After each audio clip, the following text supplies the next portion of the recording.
me talk to him. Everybody, welcome to the show. I'm Matt. Welcome to Assemble. Welcome to Let Me Talk to You. Let's get into the full SmackDown recap because, well, we had a few things happen on the show. Season premiere of SmackDown. It was kind of jam-packed in all honesty, but let me know in the live chat if you are joining us here live or if you are on demand. Let me know. Comment below. What did you guys think of SmackDown season premiere? Did it work for you? You got LA Knight. You got Roman Reigns returning. New general manager. There was a ton of stuff that was happening when it came to SmackDown. I thought that they jammed-packed the whole show overall. Overall impressions, I thought it was a win. I thought they did a very good job overall of booking the show. I thought it was flowing pretty good. We got surprises. We got a lot of star power. It started to hit me that WWE and specifically SmackDown is a very loaded show. And even more so now when you talk about Jey Uso showing up, Cody Rhodes can show up, Roman Reigns came back. And now with the elevation of LA Knight into like main event status, John Cena is still around. You look at SmackDown, not also we're not even talking about the women's division, the Judgment Day can show up here and there. There's a lot going on when it comes to SmackDown. And you know, it's funny. I find it funny when you listen to Triple H. Triple H came out too, which is always a fun thing. I always like Triple H on the screen. He makes an announcement regarding the general manager status. Not what's the status, but just the status of the general manager. But I thought, man, there's a ton of star power, and Triple H also was kind of alluding to where we are kind of going in the timeline of the year, where he brings up the Saudi Arabia show. We have Crown Jewel that's coming up next in about, I think, 2 weeks' time. And then you're moving into Survivor Series, which he kind of emphasized, and that's going to be the bigger show. And that one is going to be very intriguing for a couple of reasons, and we'll talk about that today. But overall, I thought SmackDown was very, very good. Now, off the bat, I do want to talk about, well, the big announcement, which is this guy right here. You see on the right-hand side, Mr. Nick Aldis. Nick Aldis, they don't even have him in the recaps. That's a shame. Oh, they needed that. Nick Aldis is your WWE Smackdown general manager. He has been anointed by the game Triple H. Triple H came out at a little bit later in the show, but I want to give you my overall thoughts on it. I thought Triple H coming out, he had Adam Pearce in the ring already. They started just talking a little bit about what was coming up, Survivor Series, Crown Jewel, like we mentioned. And then you got Triple H announcing that Adam Pearce is going to be the general manager of Monday Night Raw. And then you end up with Triple H announcing that and giving him the promotion to Adam Pearce. And then you end up with kind of a really cool thing where you got Nick Aldis in the ring. Dom came out too to just add some heat, which I think was a smart play, honestly, because as soon as Dom's music hit, you had Triple H and Adam Pearce in there talking. And then they're going to announce a new general manager, and Dom comes out, gets the boos. They do the whole shtick of the boos.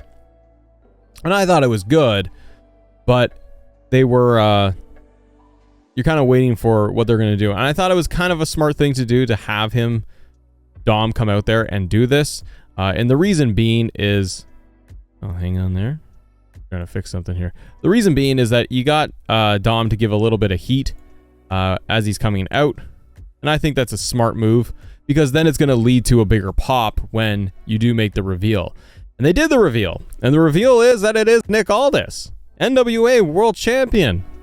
Impact, all that stuff. Nick Aldis came out, and he has been appointed by Triple H as the SmackDown general manager, and you got Mr. Adam Pearce running Monday Night Raw. We officially have separate general managers. Triple H is going to say that we are finally going to be back in the era of having general managers, which is great. What did you guys think, though, about doing this? It seems now that with all the reports out there, too, even Sports Illustrated posted an article confirming that Triple H is, in fact, running the day-to-day in terms of creative, and Vince McMahon is taking a back seat. And I wonder if we are now really going to go down the path of having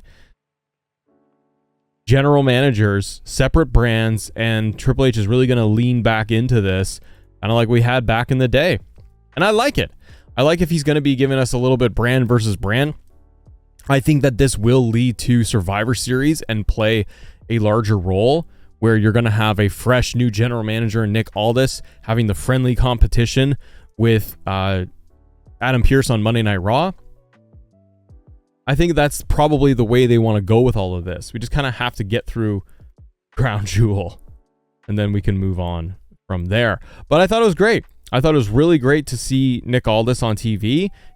His suit is amazing. Oh, you know what's good about Nick Aldis as general manager?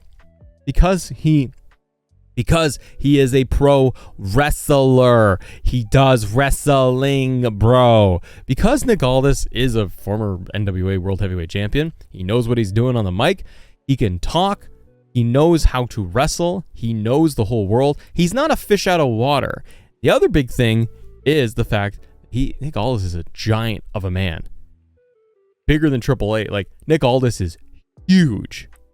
So when you have somebody that has presence like that, I love that is the decision. Adam Pearce has been fine because he's I'll make it official. And he doesn't like back down from stuff, but he's trying to be, make everything even. Nick Aldis I really like because where you saw the tail end of SmackDown, where you do get Nick Aldis coming in between Cody Rhodes and Roman Reigns and putting his hand in there in between them to separate them. Nick Aldis is bigger than both of them. So I really like it because it just, I don't know, it adds more authority to it all. And I thought that was a really good move, having Nick Aldis. Here's the thing that I didn't care for. The only thing for this segment that didn't work for me, brother, was the introduction. You had Triple H, Adam Pearce, and Dom standing in the ring, going back and forth, doing their thing. Triple H says, well, actually, this is going to be the new general manager of SmackDown. And Nick Aldis comes from the side, on the outside of the ring, and then up the steps. It felt, that was the only thing, and it felt clunky. Now, I have two ideas with this and why they did this. Nick Aldis coming from like the out, and it's small details, but they kind of just make me go like, oh. I felt it was flat. You're announcing a new general manager, and it's like, who could it be? Former WWE champion, somebody big, somebody new, like all this stuff. It's a real wonder. But he comes and he just shows and he's on the outside, and it's kind of like crickets. And he takes the steps up to the ring, and it's quiet. Because the crowd is probably like, you gotta understand, we know who Nick Aldis is for the vast majority of us as wrestling fans. And there's reports on it that it was happening. And we know he's a backstage producer as well. But the casual WWE audience is like, and people that are in attendance with their families and such, they're like, who's this guy? So, as we're saying, like Montaigne in the chat here is saying he didn't get a pop. Yeah, because I think the live crowd is probably like, who's this guy that's like walking outside of the ring? Who's this? And then Triple H introduces him as Nick Aldis, the new general manager. I think it's a great move, but I just think it wasn't handled the best. I don't know if there was kind of the alternative of this where like, maybe they thought, and maybe Triple H thought, the larger WWE audience is not going to recognize you. So if we give him a proper entrance with a Titantron and theme, and he comes out from the ramp, maybe that's worse. That's what I was kind of thinking. Is like, okay, maybe they thought if we do have him do a full superstar entrance, the crowd really gives him crickets and is just like, who are you? You know what I mean? So I wonder what the thinking was there. But I guess, it went fast enough and they just kind of moved on. So it wasn't a huge deal. But anyways, I did think Nick Aldis as general manager is great. All right. Let's take a look at the rest of SmackDown, though, shall we? If you guys are joining us live here, hit that subscribe button, hit the like button here, and just be cool and be respectful and be positive in the chat. I can see you guys right now. So just be cool. Let's do our thing. Pretty Deadly was back in action against Brawling Brutes. I love Pretty Deadly. I love they use the wheelchair. I love they're gimmicking it up. Pretty Deadly is fun. Even for like the 2 or 3 matches they had before the injury, they were doing some creative stuff. with each of their matches. So I'm happy about this. I want to see tag team title splits, to be honest, because you've got Pretty Deadly back in the mix, and just for SmackDown, you got Street Profits, Street Business, Hurt Business, you got Pretty Deadly, you got Brawling Brutes, you have a couple of tag teams in there floating around, not to mention the tag team champions going from show to show. I feel like do you guys need a separate tag team division? Like, do you need new tag titles? I just feel like you got to do something, because Pretty Deadly, like, within a matter of months, I could see them as tag team champions, but they're not going to get up there. But as Javi says in the chat, maybe 2 GMs and they split the belts. See, this is a good point too, because this could lead to that, where we're going to get titles split, because now you get the general managers motivating stuff, right? Maybe you end up with things like, because Nick Aldis on SmackDown, it gives them like a reason and justification for wanting to do things like change up match types, or change up the venue, the look and the aesthetics, or most importantly, I think, removing titles. I think they also wasn't there a segment within SmackDown where Chelsea Green approached Nick Aldis, and they were like, I think Chelsea Green was like, I want fresh new tag titles. I think there's a possibility here that they do this. It's a good way for like Adam Pearce to be like, hey, you know what? We're going to get since we are our own brand and I'm running it, it could be that they are going to have Raw tag team titles and SmackDown tag titles. Then I would love it if like Nick Aldis came out and be like, hey, the women's division is on fire. We're going to introduce the women's intercontinental title, something like that. I would love to just be able to introduce a mid-card title, or both brands, agree on it. But Nick Aldis is, I think, great addition to being on screen. He has all the presence. So I thought good stuff, and I hope it means we get more changes. It definitely feels like they're going towards a Survivor Series brand versus brand, which is okay. It's been a little while since we've had that. So I think we'll kind of wait and see. But we did end up with Elton Prince returning from his injury when the Brawling Brutes were in charge, looking for the win. Prince feigned a knee injury, and he faked it. So he made it. And then this distraction got Kit Williams to kick Ridge Holland, allowing Prince to roll him up for the win. And then they were just going into just the shenanigans with the wheelchair. It was hilarious. Bailey defeated Zelina Vega. So you got Bailey and Damage Control mixing it up with LWO a little bit. It's great to see Zelina Vega on TV. This wasn't much of anything other than to set up, Io Sky, Charlotte Flair, and keeping the women's storyline going. But again, the women's division on SmackDown, it's rocking and rolling, man. They got a lot going on, and Io Sky is getting to be better and better as a champion. But yeah, I like how they're positioning the women's division. We also saw later on with Jade Cargill also making an appearance and showing up and having a little moment with Charlotte Flair backstage, I think was great.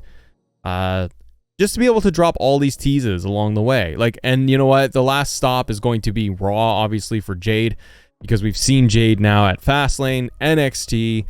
She has shown up on SmackDown, had a little confrontation, a little moment with Charlotte, which looks like a WrestleMania thing right there. Now you're just going to have the season premiere of Monday Night Raw, and you're totally going to have Jade show up with a red outfit and probably have an interaction with Rhea. If not Rhea, maybe Nia Jax, somebody else, but you're going to get Jade Cargill on Monday Night Raw. Where does Jade end up? As before we go into the rest of the show, where does Jade go? So they're doing the thing that they basically said they were going to do, which is they're going to have Jade show up everywhere. She said it too, I'm going to go on every brand. I'm going to be everywhere. You have to wait and see.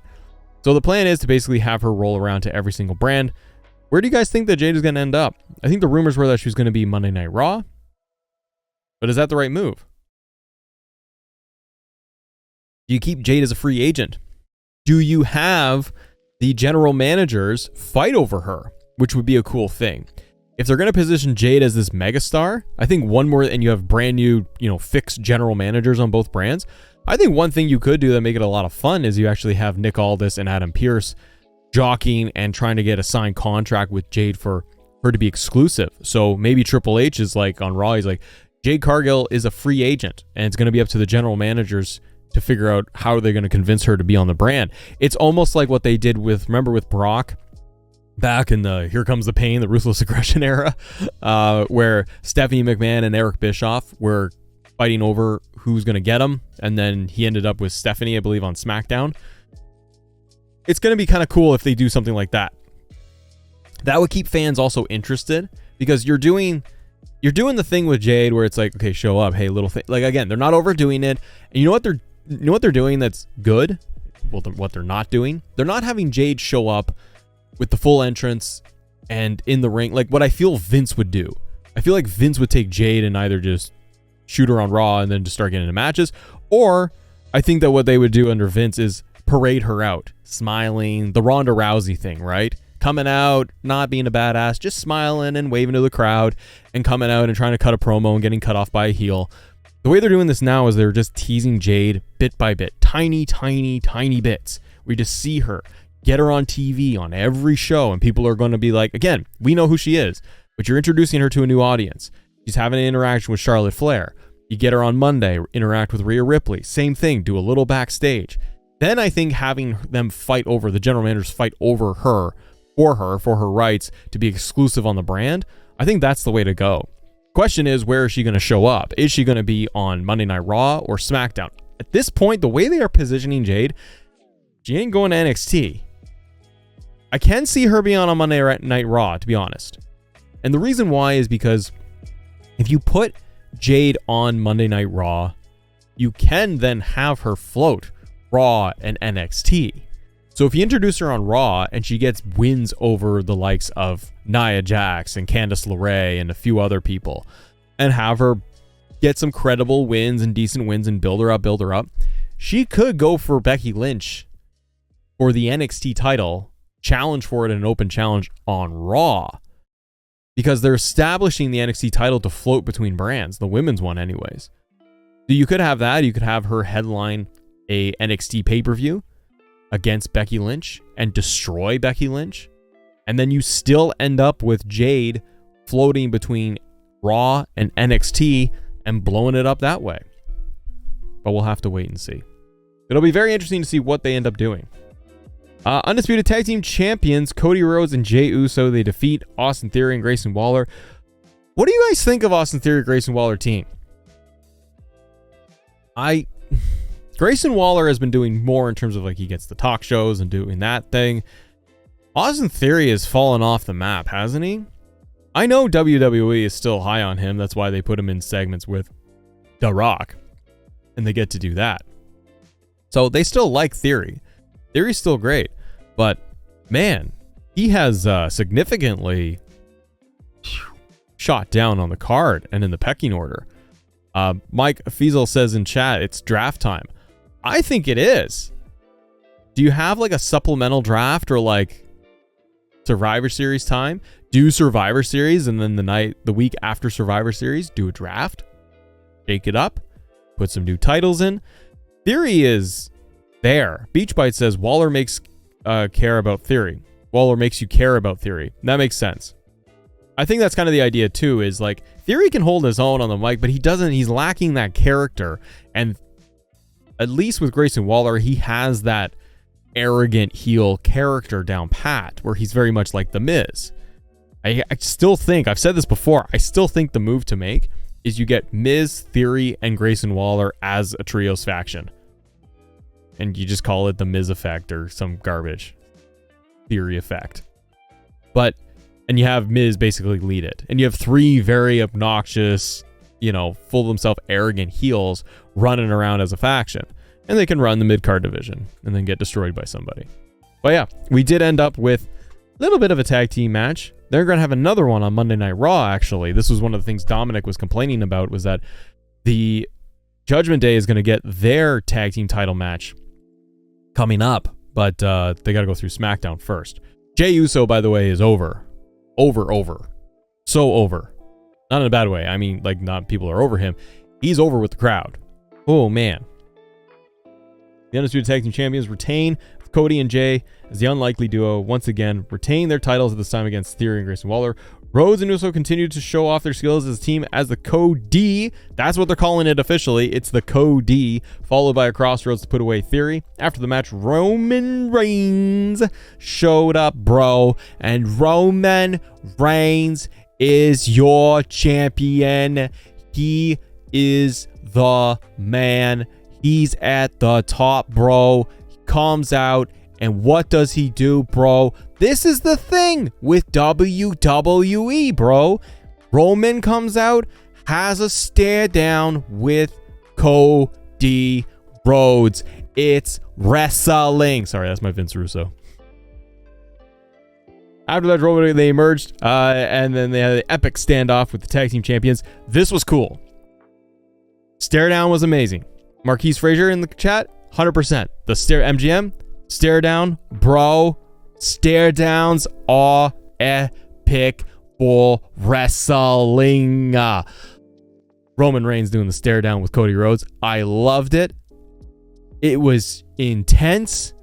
They didn't have to do much. You also got Nick Aldis out there too, getting involved. He's just this giant mountain of a guy. All dapper with the suit. I love Nick Aldis' suit. But yeah, I thought, what a good spot. They didn't do some crappy backstage. They didn't do a full Bloodline segment in the ring. We had other Bloodline segments on the show. I thought that the other Bloodline segments with Jimmy were funny, but I found them a little redundant and kind of like we've done this before a lot. I was really invested and interested in Roman and Cody having that stare off. That's where Triple H, I feel, is doing such a good job with the booking, with character development, because he does these things like Santos Escobar giving Rey Mysterio little looks on the previous SmackDown episodes where he's like, if you could feel him like he's going to turn heel at some point. Drew McIntyre, same thing. They're not full-blown heels.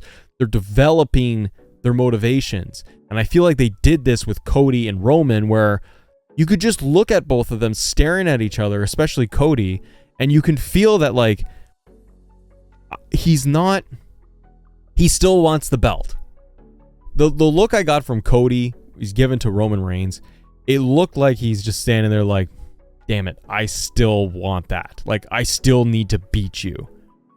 And you can feel it, that he's looking at him like, the tag titles are fun. And this is fun with Jay, and we're winning, and this is great. But now that he's officially looked at Roman, because before he's done interviews and all the stuff of like, are you going to finish the story? He's having fun with Jey Uso, and everything for Cody lately has just been, it's been fun and having a good time and winning the tag titles and all of this. And then he finally gets face to face again with Roman, and it's like that reminder of like, oh, like he's getting distracted with all these other things with Brock Lesnar and the tag titles and Jay and Kevin Owens and Sammy and Judgment Day. And then he finally gets face to face with Roman once again, and it's like it all comes back, and it's like, I really need to do this. I thought it was great. I thought the stare down did so much for Cody, and it made you feel like that's what you want. God damn it, pal. Why can't they just have a fight now? Do it at Survivor Series. God damn it. Vince McMahon.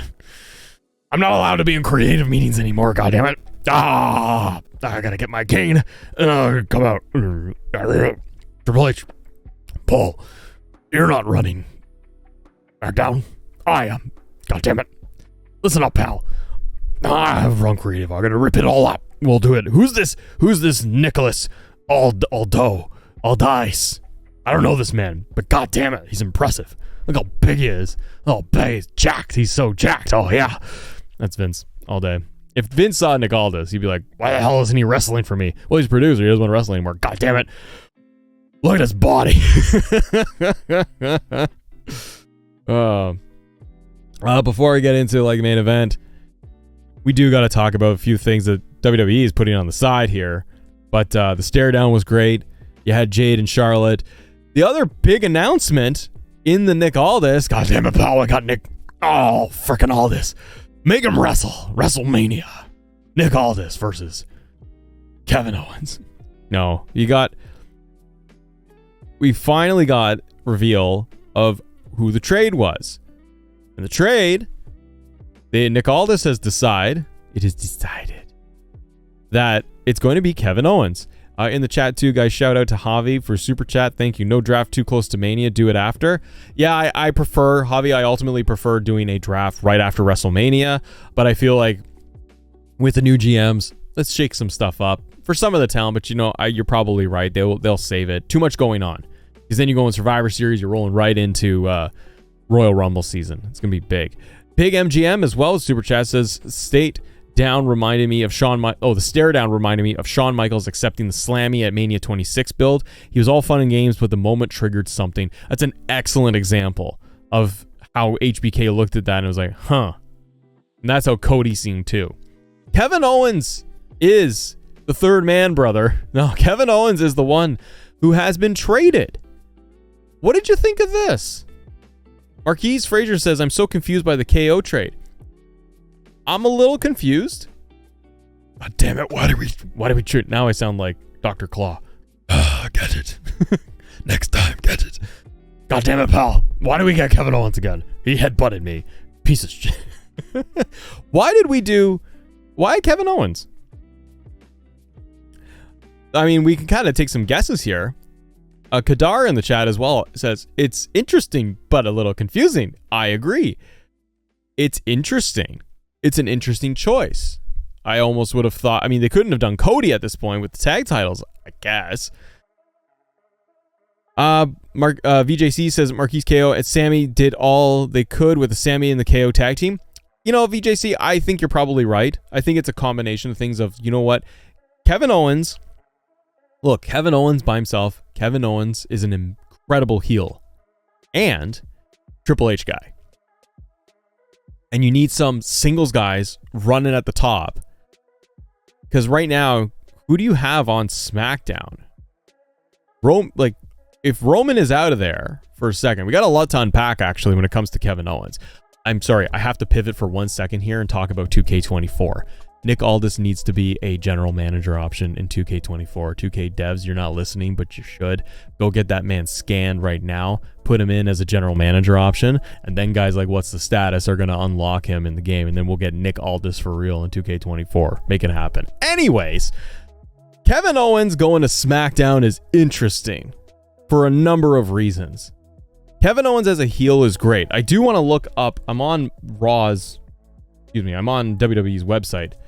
But I want to look at the roster real quick because I always forget like who's on what brand because there's brand crossovers and all this crap.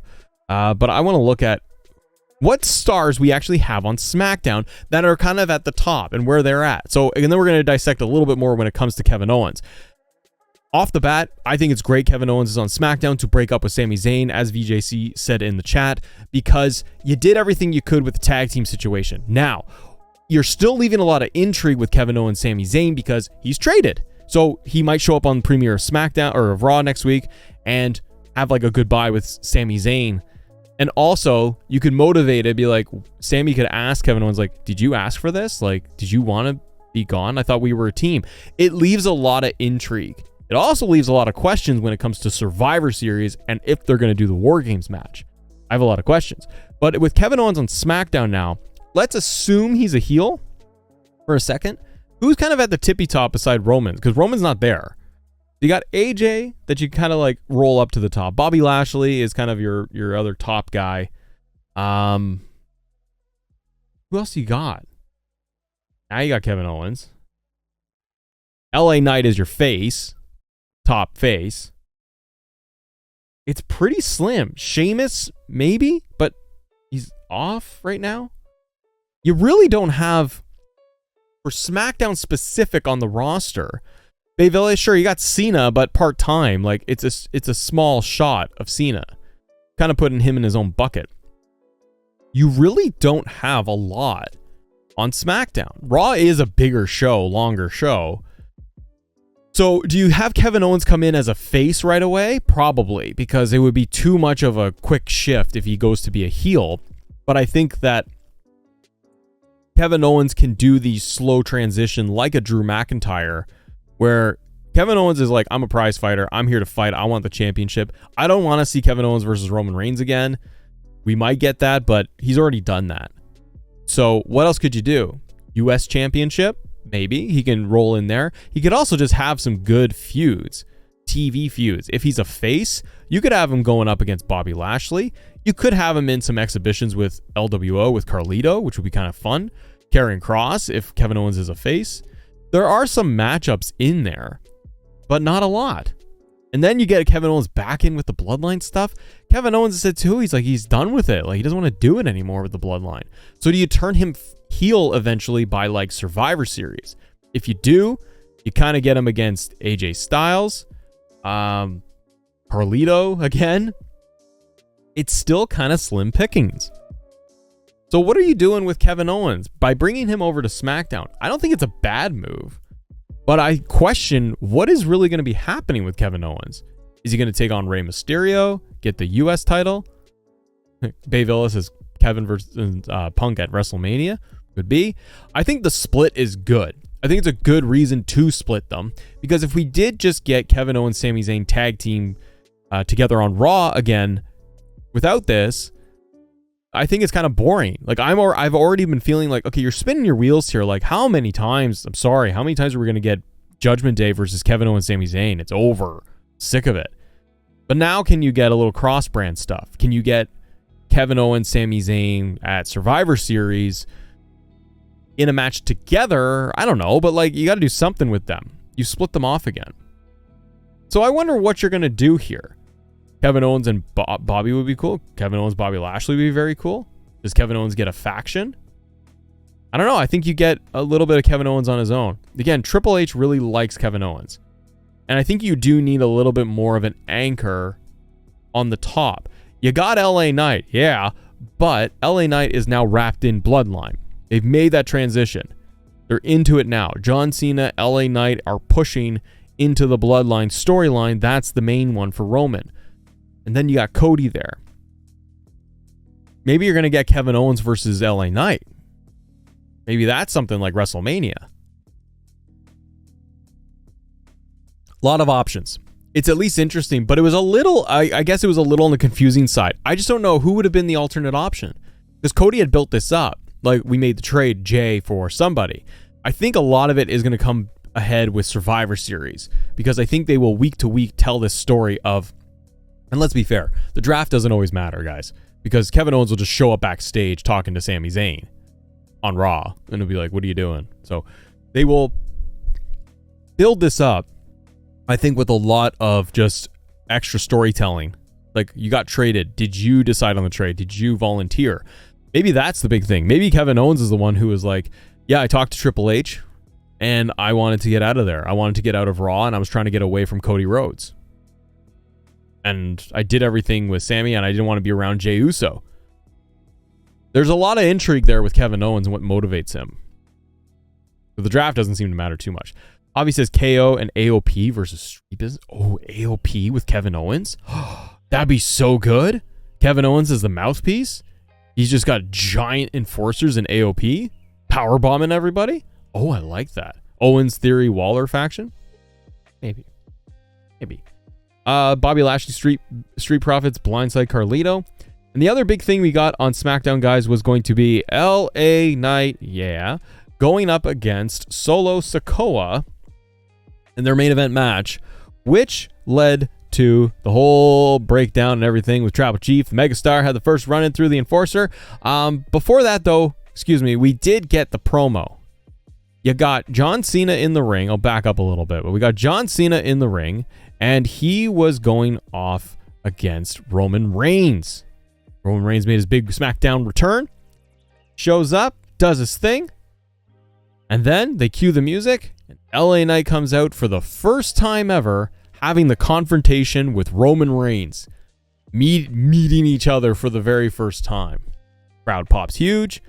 LA Knight didn't really fumble, held his own. It's definitely a match we're going to get. I think it's like you have now been pushing very organically, and you've been building LA Knight to this point. Stand off with Roman Reigns, pretty cool. Here's the only thing I wish they did. You did get LA Knight, talking, getting heated and everything, getting fired up against Roman Reigns. Roman Reigns playing it real cool. Like, who is this guy? I know you're going to get that one-on-one match at some point. It's probably Crown Jewel. Maybe it's Survivor Series, but maybe it's Crown Jewel. The only thing I wish they did was just a little bit in the beginning with the two of them going face to face. I really wish that it was more of they were standing very far apart. So visually, I wish that you had them doing the stare off like they did, everything you saw. But I wish they had LA Knight take 2 steps closer and have him just get real nice and close to Roman Reigns, nose to nose or whatever. And I wish LA Knight did the Bray thing. I wish Roman had the belt on his shoulder and he's just staring at him like, who are you?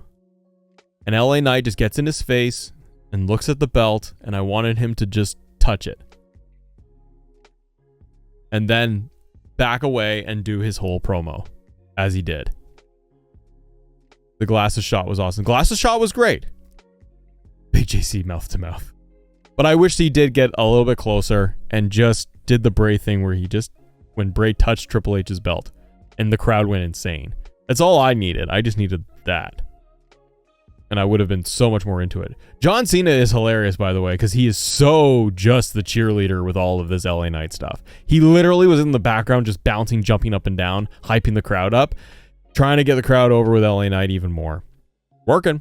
But as WrestleManiac said, they're putting the rocket to him. The promo was good. It was short. It wasn't overdone.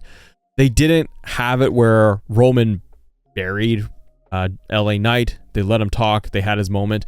It does feel like this is going to be the match. They're getting there now with the bloodline. John Cena, LA Knight, Roman Reigns now. Roman's never encountered LA Knight. I think you need to be able to get LA Knight versus Roman Reigns, and it's probably Crown Jewel. Does LA Knight win? Not now. But I think you need Roman Reigns. There's still all the bloodline story and stuff, and Jimmy and screwing people over and trying to be the tribal chief. There's still a lot of layers to the bloodline story.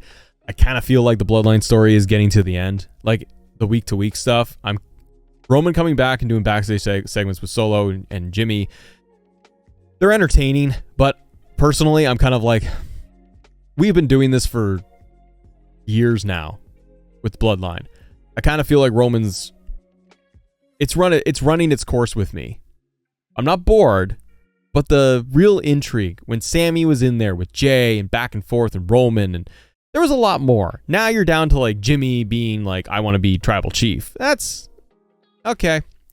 I think you need LA Knight to come in there as the next the megastar and push Roman Reigns. It can't be a squash. It'll be like 10, 12 minutes or whatever. Tell the story in there. And if it happens at Crown Jewel, I think you need LA Knight to push Roman to his limit almost. To surprise Roman.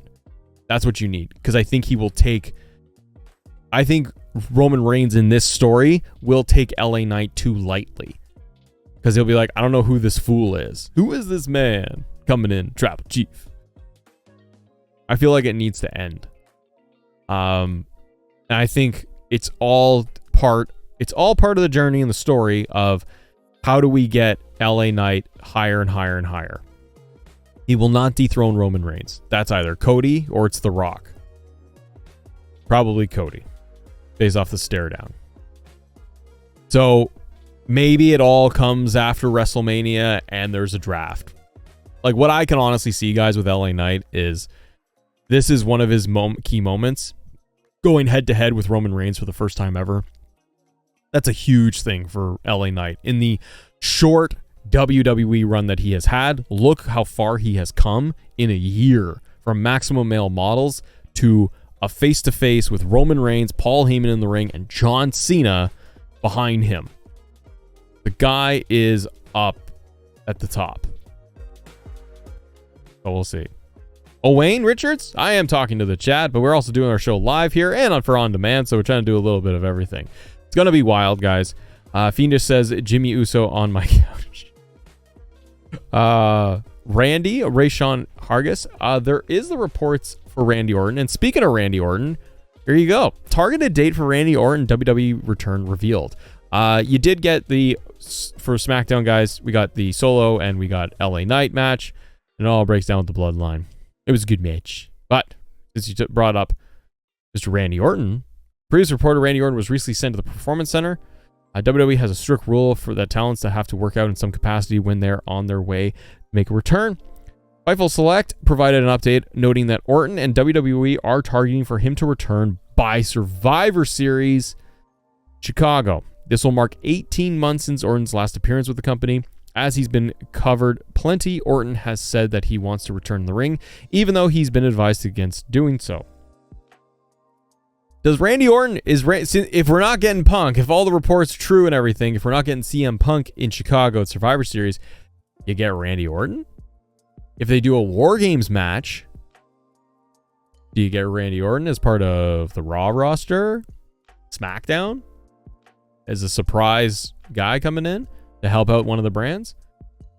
Randy Orton coming into a War Games match or a SmackDown versus Raw. Like, War Games might be set up for Judgment Day versus Kevin Owens, or Judgment Day versus Jay, Cody, Sammy, and I don't know. Throw Seth in there. Maybe they do add Kevin Owens. I don't know. But you can kind of feel that's the Survivor Series match, which could be cool.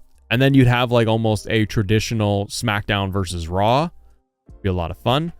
Maybe bring in Randy Orton as a surprise guy to help out one of the brands. Or do you have him come out and just RKO Roman Reigns? If it's Survivor Series for Randy Orton, you either do it as big, like huge return reveal thing. But what if it's LA Knight versus Roman Reigns? Roman Reigns retains. The question I would have that's Crown Jewel. So Survivor Series, are you going to do LA Knight, Roman Reigns again? If you did that, or it was John Cena again. John Cena's like, I need to call an old friend. John Cena, Randy Orton tag team against the Bloodline? Maybe. Or is it, what about this? What about this? If they are, and Joe Compton, thank you very much, club member Joe Compton. I'll be right with you in just 1 second with your super chats there. What if, guys, it is Bloodline, Jimmy, Roman, and Solo at Survivor Series 3-on-3. The Bloodline versus John Cena, LA Knight, and a mystery opponent John Cena needs to call a friend. And Randy Orton is the third man. It would kind of make sense with how they've built this story of the tag teams of LA Knight, John Cena alluding to needing to call on somebody. Ooh. That protects Randy Orton as well. He doesn't have to do a ton. Like a Bloodline match, multi-man match is not a huge thing. Like they don't have to work that hard. But you get Randy Orton as the third guy. Roman Reigns gets on the mic before the match at Survivor Series and says, all right, who's the guy who's going to come out and try and help you guys? Try and take all of us down. And you could end the night and Randy Orton could RKO Roman Reigns. Stand tall. That would work. That would work really well. You get the giant pop in Chicago. If you're not getting CM Punk and people are trying to lean towards that, WWE can be like, make you forget about that real quick. You get Randy Orton coming out in a main event against the Bloodline, teaming with John Cena, one of his biggest enemies for years, the rising star of LA Knight in there. It's 3-on-3 and RKO Roman Reigns at the very end to win. Randy Orton stands tall. Ooh, then you could get Randy Orton versus Roman Reigns for Royal Rumble and spin off Randy Orton to something else for WrestleMania. Kind of like it. Dave Bradway says Randy goes after Roman, blames Roman for getting injured and having to be out for 18 months. You got the unfinished business there, right? Of Riddle and Randy and the Bloodline. A Tribal West Coast Enterprise says WWE definitely acknowledge AEW where WWE stars are reborn and repackaged. Little bit, yeah. So Randy Orton could be returning. What do you guys think of that? I thought overall SmackDown was a lot of fun. The other news that we got here is that top prospects in deep and heavy conversations with WWE. And as I go through that, let me just take a look at the super chat here from Joe Compton, club member. Too sweet, Joe, for 6 months, club member. Way to go, daddy. It is too soon to put LA Knight against Roman. LA Knight is not a believable opponent. He needs the U.S. title for a solid run first. Joe, I do agree because I think it's the tricky balance of he's so over, he's top merch, he's top guy right now. You want him in there with your top heel, your top champion of Roman Reigns. I do agree that if you gave LA Knight a proper run with a US title, it'd be better. Give a couple months of a win, drop it, move on to the main title kind of deal. But maybe it still happens. Maybe you end up with Roman does this match with LA Knight to just, it's boosting Crown Jewel. It gets LA Knight in the biggest match of his career. He's going to go spin back down a little bit because I think the ultimate story is Cody and Roman or Roman and The Rock.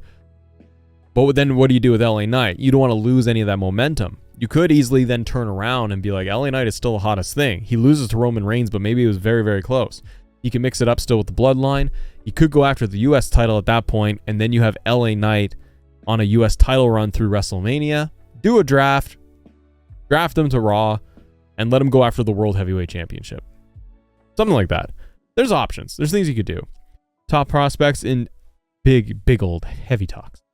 An update has emerged on the Cavender twins' status with WWE following the duo's previous appearances with the company. Since signing nil deals with WWE in late 2021, Haley and Hannah Cavender have made several appearances for the company, notably showing up on the June 6th edition of NXT to celebrate Thea Hale's Battle Royal win. While it was previously reported that WWE was really high on the duo, the two basketball players have not made full transitions to Squared Circle yet. While the twins were previously retired from NCAA, Haley has now announced her return and will be entering the NCAA transfer portal. So, some prospects for WWE that we could see coming down the pipe. And a former champion officially leaves WWE. It was widely reported that the grizzled young veterans Dyad were expected to leave WWE, with reports indicating that the WWE contracts of the stars were set to expire on October 14th. Well, it's now Saturday, and Fightful has confirmed that James Drake, Zach Gibson, are now free agents. Probably Impact or AEW. Dyad. I don't know. What do you guys see with the grizzled young veterans? They're great. I think Impact. I can see him doing a lot of cool stuff in Impact. We'll have to wait and see. But SmackDown overall, I thought it was really good. It was a really well done show. What did you guys think overall? But that wraps up our SmackDown recap. Let me know your thoughts on LA Knight, Nick Aldis as the general manager, Kevin Owens traded. It's a big deal. But if you're joining us live, stick around because we'll go and answer some questions, do a little community Q&A session for you. But if you are on demand watching this as the replay, thank you very much. You can do me a big favor if you enjoyed the video all the way through. Hit the like button and subscribe to the channel. I'll see you on the next one. Bye-bye. Let me talk to you.